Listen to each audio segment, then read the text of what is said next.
വഹാബികൾ നടത്തുന്ന പരിഷ്കരണങ്ങൾ തികച്ചും അവിടുന്ന് തുടങ്ങിയതാണ്. അവരവരുടെ ഭാഷയിൽ ഖുത്ബ, സ്ത്രീകളുടെ ജമാഅത്ത് പോയിട്ട് സ്ത്രീകൾക്ക് പർദ്ദ തന്നെ ധരിക്കാൻ പാടില്ലാത്ത കോലം എല്ലാം നടക്കി ഇസ്ലാമിൽ ഏറ്റവും മോശമായ പരിഷ്കരണങ്ങൾ വരുത്തിയ ആളാണ് മുസ്തഫ കമാൽ. എന്നാൽ പിന്നെ അയാൾക്ക് ഷറഫുണ്ടാകണ്ടേ എന്ന നിലയിലാണ് ഞാൻ പറഞ്ഞത് ഏറ്റവും കൂടുതൽ മുടിയുള്ളത് മുസ്തഫ കമാലിൻ്റെ അടുത്താണ്. അതിന് മൂപ്പര് മറുപടി പറഞ്ഞു കളഞ്ഞു. ആ മറുപടി നിങ്ങളൊന്ന് കേൾക്കണം. പറയാം, മുടികളിൽ ഏറ്റവും കൂടുതൽ മുടി കിടക്കുന്നത് തുർക്കിയിലാണ്, മുസ്തഫ കമാലിന്റെ സ്ഥലത്താണ്. ഏറ്റവും കൂടുതൽ മുടിയുള്ളത് തുർക്കിയിൽ മുസ്തഫ കമാലിന്റെ സ്ഥലത്താണ് നേരത്തെ. ഞാൻ ചോദിക്കുന്നത് ഏത് കിതാബിലാണ് ഉള്ളത്? അതിനെന്താ സനദ്? ഏറ്റവും കൂടുതൽ തുർക്കിയിലാണ് മുടിയുള്ളതെങ്കിൽ അതിന്റെ സനദ് എന്താണ്? ഏത് കിതാബിലാ ഉള്ളത്? അവിടെ എത്ര മുടിയുണ്ട് പറ. 35 മുടി, 35 മുടി സൂക്ഷിച്ച സ്ഥലം എന്റെ കയ്യിൽ കിതാബിലുണ്ട്. ഞാൻ ചോദിക്കുന്നത് തുർക്കിയിലാണ് ഏറ്റവും കൂടുതൽ. നിങ്ങൾ പറഞ്ഞല്ലോ, ഏത് കിതാബിലാ ഉള്ളത്? അവിടെ എത്രയാ ഉള്ളത്?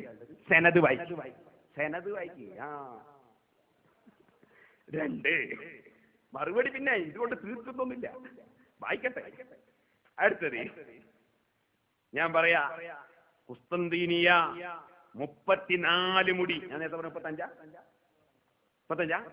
അത് തിരുത്തിക്കോ. 34 മുടി.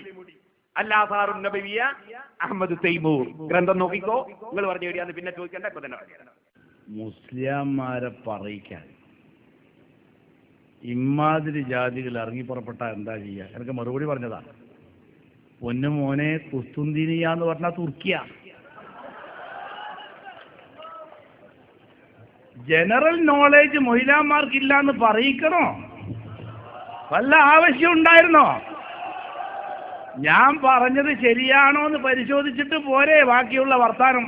ഇയാൾ കുസ്തുന്തീനിയ കണ്ടപ്പോ വേഗം കോൺസ്റ്റന്റിനോപ്പിൾ തുർക്കിയിലാണ്. ഒരു മനുഷ്യൻ വന്നിട്ട് പറയാ താജ്മഹൽ ഇന്ത്യയിലാണ്. ആരാ പറഞ്ഞ ഇന്ത്യയിലാണ്?